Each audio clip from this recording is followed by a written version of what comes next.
এখন টের পাইবেন বক্তা আসতেছে। আমি তো আপনারা যাতে নড়াচড়া না করেন এই জন্য আমরা স্থানীয় বক্তারা মাঠটা ধরে রাখলাম। আর টের পাইবেন এখন।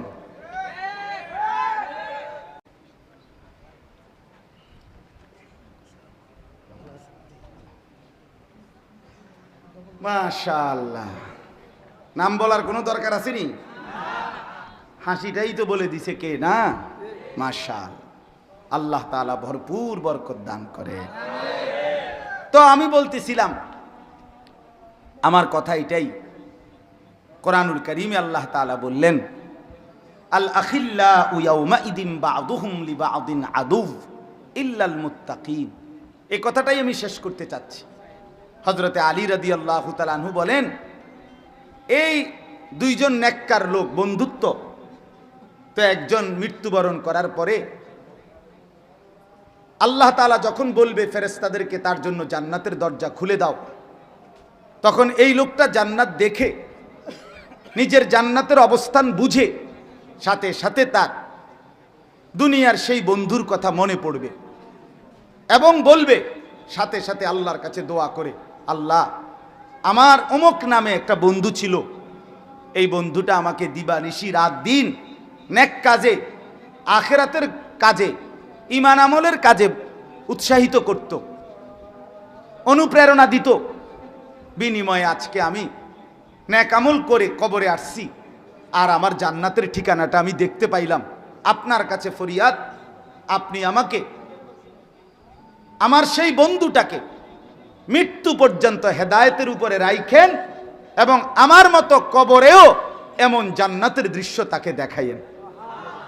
আল্লাহ তাআলা তখন সরাসরি বলবে এই কবরের বান্দাকে, হে আমার বান্দা, অচিরেই আমি তোমার সেই বন্ধুকে এই কবরে তোমার সাথে এমন অবস্থায় দেখা করাবো যখন তোমরা দুইজন, তুমি তোমার বন্ধুকে দেখে শুধু হাসবা, মোটেই কাঁদবা না। সাথে সাথে হযরত আলী রাদিয়াল্লাহু তাআলা আনহু বলেন, দুনিয়ার মধ্যে যেই দুই বন্ধুর মধ্যে সম্পর্ক ছিল গুনার সম্পর্ক, নাফরমানের সম্পর্ক, ওই যে বললাম বিড়ি একজনের, ম্যাচলাইট আরেকজনের, মনে আসেনি? মোটরসাইকেলের একজনের অকটেন ঢুকাই দিছে আরেকজনে, মোবাইল একজন এমবি দিছে আরেকজন, এই যে সম্পর্ক। দোস্ত আমি আছি না, আমি থাকতে ফ্রেন্ড, বন্ধু বন্ধুর জন্য যদি আমরা কিছু না করতে পারি, আমার টাকা যদি তোর উলঙ্গ ছবি দেখার জন্য খরচই করতে না পারি, তোর মোবাইলে যদি এমবি দিতে না পারি, তা আবার বন্ধু কি? আর একসাথে চলি আমরা, তুমি জুয়া খেলবা, আমি টাকা দিতে পারতাম না, তাহলে আর ফ্রেন্ড হলাম কেন? বুঝেন না কথাটা? একসাথে তুমি চলি ফিরি, তুমি নেশা করবা, আমি টাকা দিতাম পারতাম না, কেন? আমরা বন্ধু না? এই নাফরমানির বন্ধুত্ব। এদের দুইজনের একজন মৃত্যুবরণ করলো, কবরে গিয়ে প্রশ্নের জবাব দিতে পারলো না। আল্লাহর পক্ষ থেকে বলা হবে, আমার নাফরমান বান্দার জন্য জাহান্নামের দরজা খুলে দাও। এই নাফরমান জাহান্নামের দৃশ্য দেখে যখন বুঝবে এটাই তার জাহান্নাম, তখন সে মনে পড়বে ওই অসৎ বন্ধুর কথা। তাফসীরে লিখছে, এই লোকটা তখন ওই আল্লাহ তাআলার কাছে দোয়া করবে, এই নাফরমান আল্লাহর কাছে কবরে দোয়া করে বলবে, আল্লাহ, আমার একটা বন্ধু ছিল যে দিবানিশি আমাকে গুনাহের কাজে, মন্দ কাজে উৎসাহিত করত, সহযোগিতা করত, এমনকি এই আখিরাত হবে না, কবর হবে না, আপনি মাওলার সামনে যেতে হবে না, এটাই আমাকে দিবানিশি বলতো মাওলা। আজকে তারই প্ররোচনায়, তারই উৎসাহে আমি দিবানিশি গুনাহের কাজ করে আজ আমি এই অন্ধকার কবরে জাহান্নামের দৃশ্য দেখলাম এবং আমি বুঝলাম এই জাহান্নাম আমার ঠিকানা।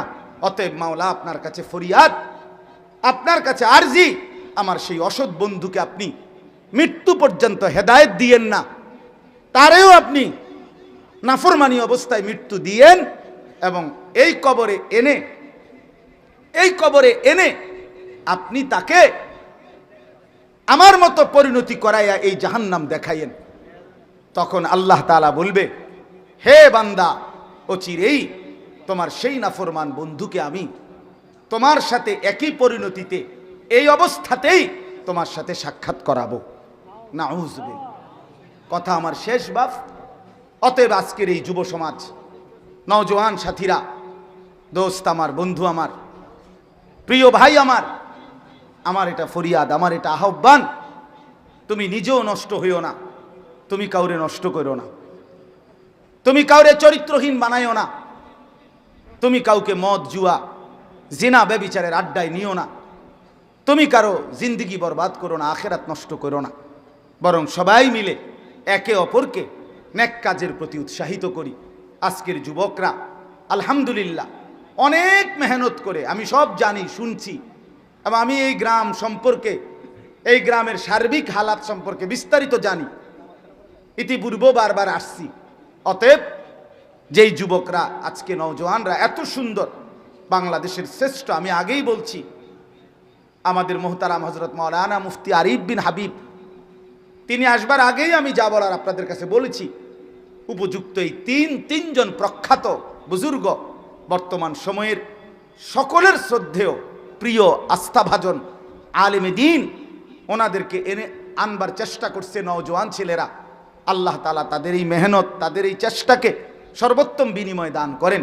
বাকি যুবকরাও তাদের থেকে শিক্ষা নিয়ে সবাই মিলে এলাকা, সমাজ, গ্রাম, পাড়া, মহল্লা উত্তম আখলাক দ্বারা, উত্তম জিন্দিগি দ্বারা গড়বার চেষ্টা করি, একে অপরকে ঈমান আমলের কাজে, আখিরাতের কাজে উৎসাহিত করি।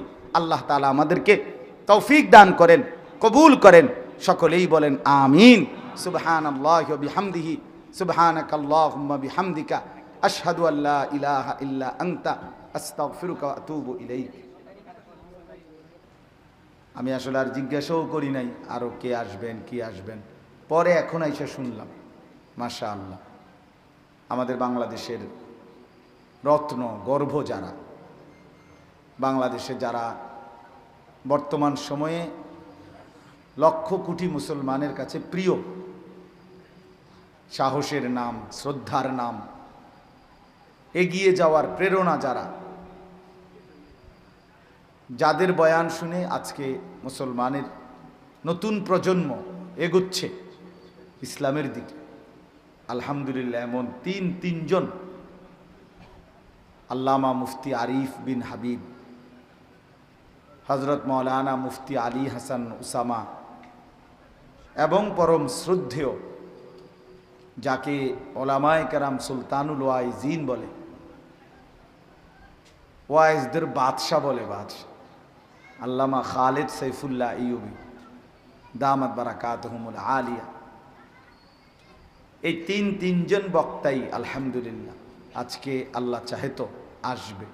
আল্লাহ তাআলা ওনাদেরকে সহি সালামতে, নিরাপদে, আফিয়তের সাথে আসবার তৌফিক দান করেন।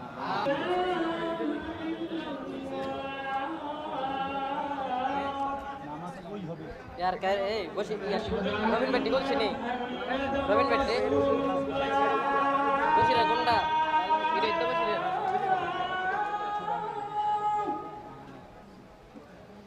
আশহাদু আন্না মুহাম্মাদার রাসূলুল্লাহ